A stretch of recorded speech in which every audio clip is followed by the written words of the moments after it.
So, hello, my name is Matthew Knight. I'm the co-principal trombone of the RPO, and I'm really delighted today to be talking to the composer Jim Parker, who's a Londoner in New York. The RPO Brass are performing at Cadogan Hall. I mean, lots of people would have heard your music. You know, for example, you wrote the music to Midsummer Murders and Foyle's War. Those are the kind of recent ones that I'm sure people will have heard. But you actually had a long career from about the late 70s, is that right? With a huge catalogue of... Yes, it was probably about the late 70s. But of course, well, when you first start doing it, you get the odd job and you think that's it, I'm in there now. And then 6 months later, another one comes in, it's like that. And that's what it was like, really. So I did start doing it then, but I was still doing the Barrow Poets and still doing gigs, really. But eventually I decided that I was either going to be an oboe player or a composer, and I thought I'm going to be more successful as a composer. So I moved across. So for people who haven't heard of Philip Jones, yes, he was a trumpet player, celebrated trumpet player, and he ran a group called the Philip Jones Brass Ensemble, which was the preeminent brass ensemble in the world, probably.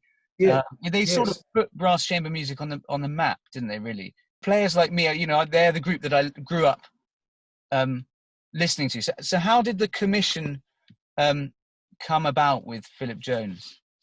Yeah, well, I mean, Philip virtually invented the ensemble that he's playing in London or in New York, and it's a very strange ensemble because as you know, it's got 4 trumpets, 4 trombones, 1 horn, and 1 tuba.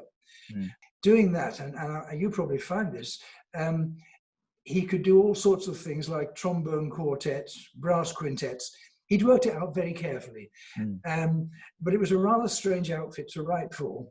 Especially what he said. A lot of people don't quite know what to do with the horn. It's rather stick out on its own. So the way I came to write this particular piece was, we were doing a concert with the Barrow Poets, and Philip and his group, the 10 brass players, were doing the first half. It was at the Chichester Festival Theatre. They were doing the first half, we were doing the second half, and I managed to persuade Philip, he didn't need much persuading, to be honest, to let the guys stay on the stage for the second half, because our grand finale piece was a send-up of Wagner called Carry On Up the Rhine, and it lasted about, I think it lasted about 3 minutes maximum. So the guys sat there, and at the end, it ended up with a version of the Tannhäuser Overture, it had violin, kazoo, cor anglais, triangle, and I think we had a ratchet thing or something. Anyway, it was a very bizarre thing. But I also then scored that very bit, that very end of 20 seconds or so, for the full brass ensemble. So I mean, so the guys were really very good. They sat there, laughed at the jokes, and at the end, you can imagine the effect of suddenly out of nowhere, 10 brass players playing fortissimo. It absolutely brought the house down. So at the end of the evening, I got a lift home from Philip because he was going my direction, and then he said, "Why don't you write a piece for us?" So I did, and the reason why I wrote this particular piece, a few years earlier, I'd taken my family to New York for a holiday, and it was very expensive. And I thought, well, I'm going to get some of this money back somehow. I'm going to write a piece.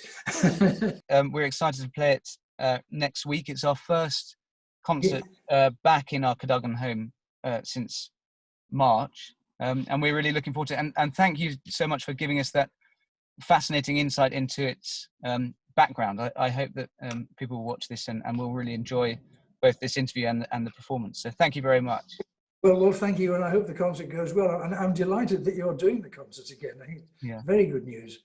Yeah, great. Thank you for talking to me.